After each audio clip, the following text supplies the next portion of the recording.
Am I making this decision based on my ego? I don't think so. I think I'm done with that. And he goes, what? I said, my gut tells me I'm done. He said, what are you gonna do? I said, I'd like to get into the business.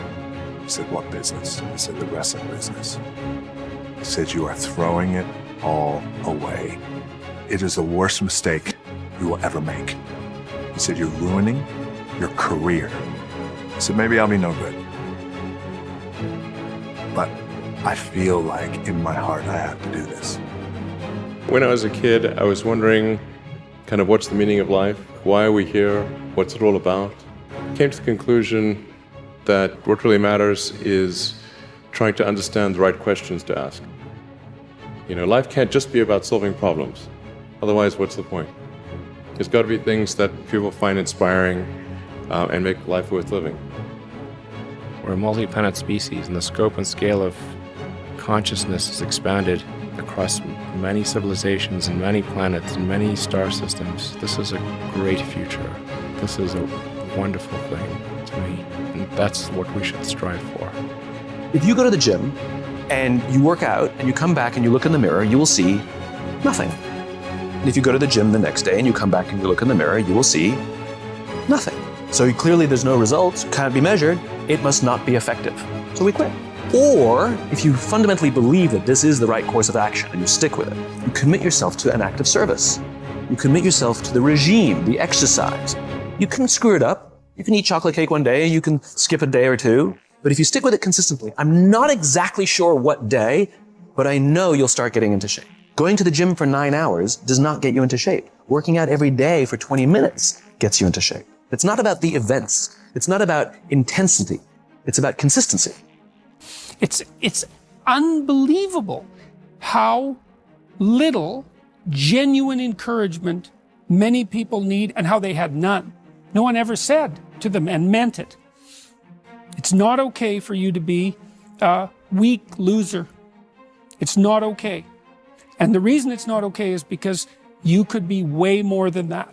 And it's a crime, an ethical crime, for you to allow all that necessary potential to go to waste. It hurts you, it hurts your family, it hurts the world. Really, really, it does. And people think, oh, okay, I get it. From my perspective, when people ask me all the time, I lack discipline, how can I get discipline in my life? And no one wants to hear this answer. No one wants to hear it. Just do it. One of the first steps you can take to impose discipline in your life is to wake up early in the morning. Because let's face it, when the alarm goes off, you got your head on that soft pillow.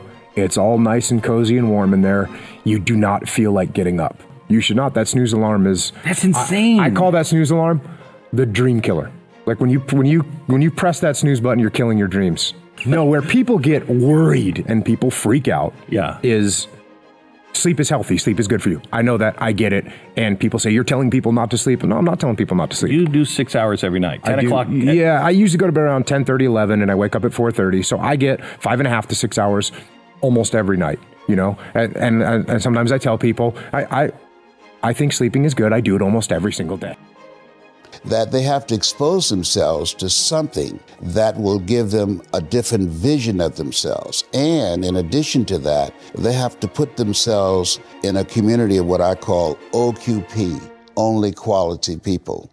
A gentleman who dramatically transformed my life, I was a junior at Booker T. Washington High School in Miami, Florida, and I went in his class looking for another friend, and he said, go to the board and work this problem out for me.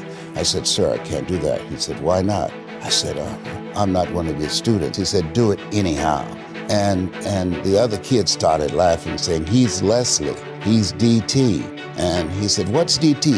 His brother is smart, but he's the dumb twin. And I said, I am, sir. And he came from behind his desk and he pointed at me and said, don't you ever say that again. Someone's opinion of you does not have to become your reality. And he taught me 3 things. He said, if you want to become successful in life, young man, he said, number 1, you got to change your mindset. He said, you don't get in life what you want, you get in life what you are. Number 2, practice OQP, only quality people. And the third thing he said, develop your communication skills, because once you open your mouth, you tell the world who you are. He said those are 3 major things that you want to work on that will liberate you from living in Liberty City, living in poverty and Overtown. It will help to escape out of where you are right now.